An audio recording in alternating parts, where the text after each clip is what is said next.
जिन्होंने हमारी बेटियों के सिंदूर उजाड़े थे, वही कटे पिटे लोगों को हमने उन्हीं की बहन भेज करके उनकी ऐसी की तैसी करवाई। एक बार मोदी जी के लिए जोरदार ताली बजाएं। उन्होंने कपड़े उतार उतार के हमारे हिंदुओं को मारा और मोदी जी ने उनकी बहन को उनकी ऐसी की तैसी करने हमारे जहाज से उनके घर। अब मोदी जी कपड़े तो उतार नहीं सकते थे, इसलिए उनके समाज की बहन को भेजा कि तुमने हमारी बहनों को अगर विधवा किया है तो तुम्हारे समाज की बहन आके तुम्हें नंगा करके छोड़ेगी।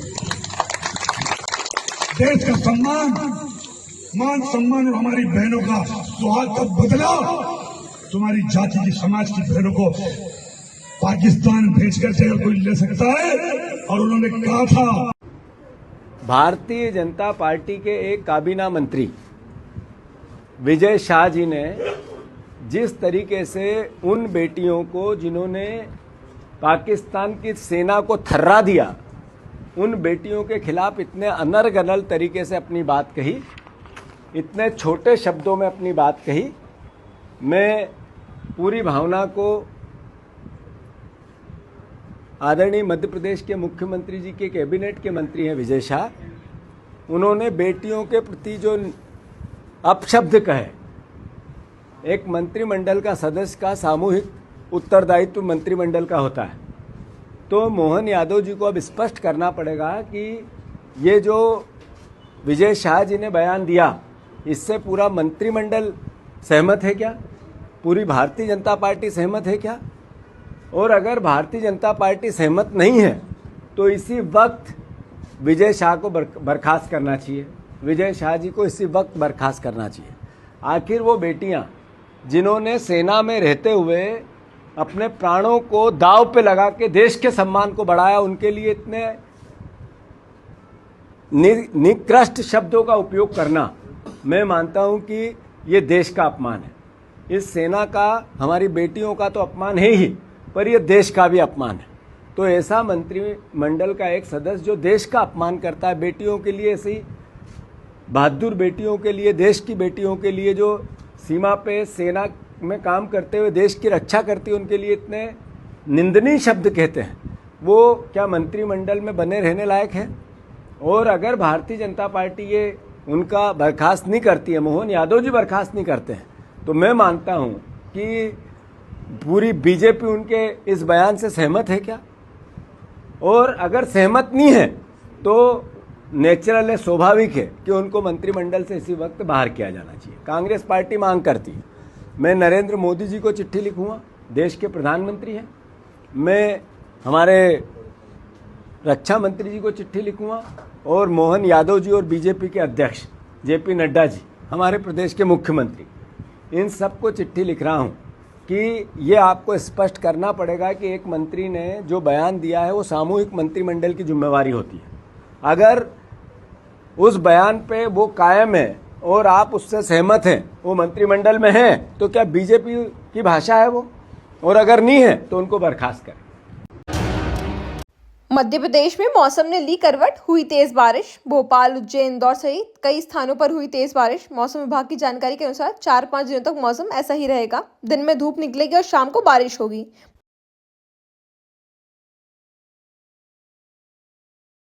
जब माननीय प्रधानमंत्री ने कहा कि बात होगी तो पीओके पे होगी, ये पीओके पे इस तरह से स्पष्ट बोलते हुए अपनी नीति को सामने लाना और न्यूक्लियर के आधार पर ब्लैकमेल वाले जो शब्द माननीय प्रधानमंत्री जी बोले हैं, होगा न्यूक्लियर जिसके पास होगा, लेकिन न्यूक्लियर नीति पे कोई ब्लैकमेल कर ले, ये यशस्वी प्रधानमंत्री के लिए और हम सबके लिए, उनके नेतृत्व में भारत के लिए वर्तमान में प्रधानमंत्री की सरकार इतने असंभव है।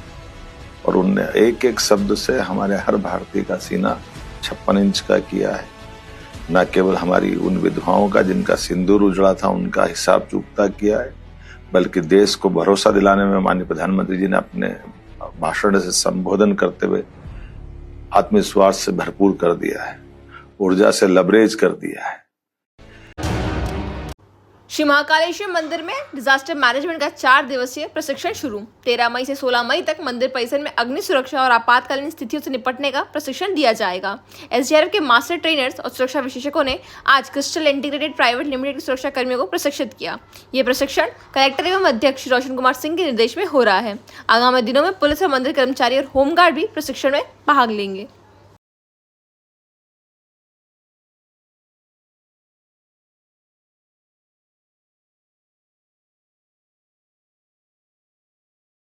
कलेक्टर श्री रोशन कुमार सिंह ने सिंगस 2028 की तैयारी के तहत लोक निर्माण विभाग के विभिन्न निर्माण कार्यों का निरीक्षण किया। उन्होंने गऊघाट ब्रिज, पुराने चिंतामन मार्ग, चिंतामन जवासिया स्टेशन के पास पार्किंग स्थल और दाऊदखेड़ी जंक्शन का जायजा लिया।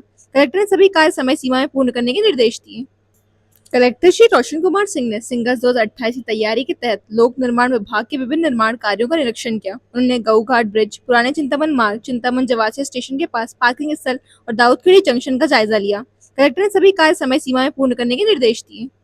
कलयुगी बेटे ने खाना नहीं बनने की बात पर अपनी 85 वर्षीय मां की दराते से गला रेत कर हत्या कर दी। घटना ग्राम जवालसिया कुमार की है, जहां रामेश्वर पिता जगन्नाथ शराब के नशे में घर लौटा और मां सुंदरबाई से कहासुनी के बाद उस पर धारदार हथियार से हमला कर दिया। गंभीर चोट लगने से विद्या की मौके पर ही मौत हो गई।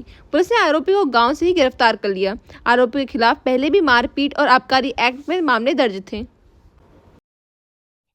उज्जैन जिले के सेवानिवृत्त पुलिस अधिकारी 12 मई को स्वयं कंट्रोल रूम पहुंचे और प्रशासन को सहयोग देने की इच्छा व्यक्त की। देश की सीमाओं पर संभावित संकट को देखते हुए इन अधिकारियों ने अपने अनुभव और सेवा भाव के साथ हर संभव सहायता का आश्वासन दिया। उनकी इस पहल की सराहना करते हुए पुलिस अधीक्षक उज्जैन ने कहा कि सेवा से निवृत्त होने के बाद भी इनका कर्तव्य के प्रति समर्पण पुलिस बल के लिए प्रेरणा का स्रोत है।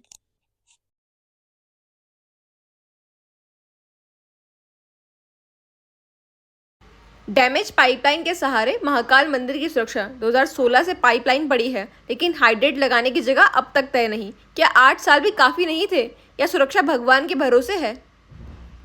डैमेज पाइपलाइन के सहारे महाकाल मंदिर की सुरक्षा। 2016 से पाइपलाइन पड़ी है, लेकिन हाइड्रेट लगाने की जगह अब तक तय नहीं। क्या 8 साल भी काफी नहीं थे, या सुरक्षा भगवान के भरोसे है? डैमेज पाइपलाइन के सहारे महाकाल मंदिर की सुरक्षा। 2016 से पाइपलाइन पड़ी है,